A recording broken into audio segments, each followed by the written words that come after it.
Hi everyone, we're going to learn how to convert from radians to degrees and from degrees to radians. But first, we need to understand what is the definition of 1 radian. If we consider an angle in standard precision whose terminal side intersects an arc that the measurement of this arc is the same as the radius of the circle, this is what is called 1 radian.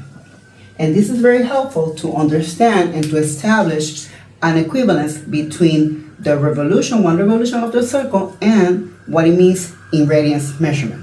So we know that 1 revolution is, in terms of the definition of the circumference of the circle, the definition is 2 pi times the radius of the circle. So if we have that the arc measures the same as the radius of the circle, then we have that 1 revolution is going to be equivalent to 2 pi radians.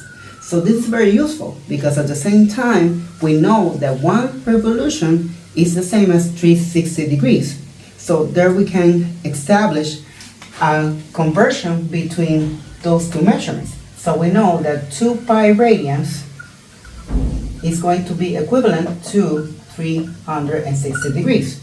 So we can establish many conversion factors. So if we consider the ratio of half of this, then we have that pi radians is going to be equivalent to 180 degrees. And this is the most common used one.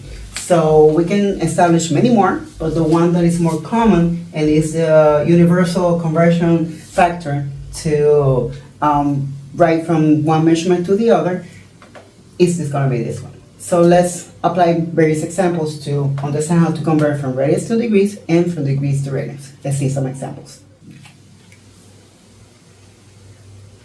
Let's consider these two examples. So observe that here we have 120 degrees. We have the symbol, the degree symbol here.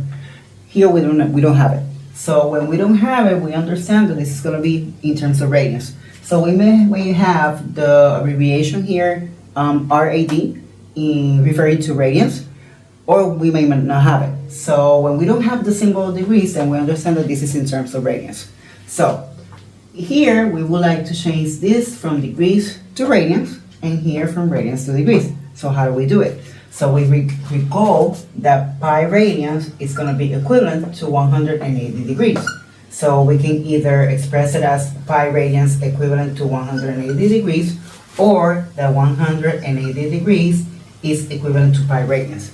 So which one are we going to use here? So we have to relate it think as if I would like to cancel the degree sign. So I would like to have the expression in terms of degree here. So that means that this is the conversion factor that is more accurate here. So we have pi radians is equivalent to 180 degrees, and then we simplify. So this is a product. So we can either go ahead and multiply, or we can simplify. So I observe that I can simplify here dividing by 60. If I divide by 60, this is going to be 2. And if I divide by 60 here, this is going to be 3. So we go ahead and multiply. So here we have 2 times pi, 2 pi over 3. That means that 120 degrees is equivalent to 2 pi over 3 radians. So here is from radians to degrees. It's like we have radians here, right? So I would like to have the expression referring to radians here, so like it cancels. So in this case, this is the one that I would like to have. So pi radians is equivalent to 180 degrees. It's like this cancels. You can think of it as it goes that way. So we can go ahead and simplify, multiply and simplify. So I can simplify here, pi divided by pi is 1. And also I can divide here. So if I divide by 2, this is going to be 1, and this is going to be 9. And we go ahead and multiply. Numerator times numerator, and denominator times denominator. So we have 5 times 90, which is going to be 450 degrees, and over 1, but it's not necessary to write over 1 because we know that it's going to be 450 degrees. Okay, so here we go. So we have the 120 degrees, how to change it from degrees to radians, and how to change it from radians to degrees.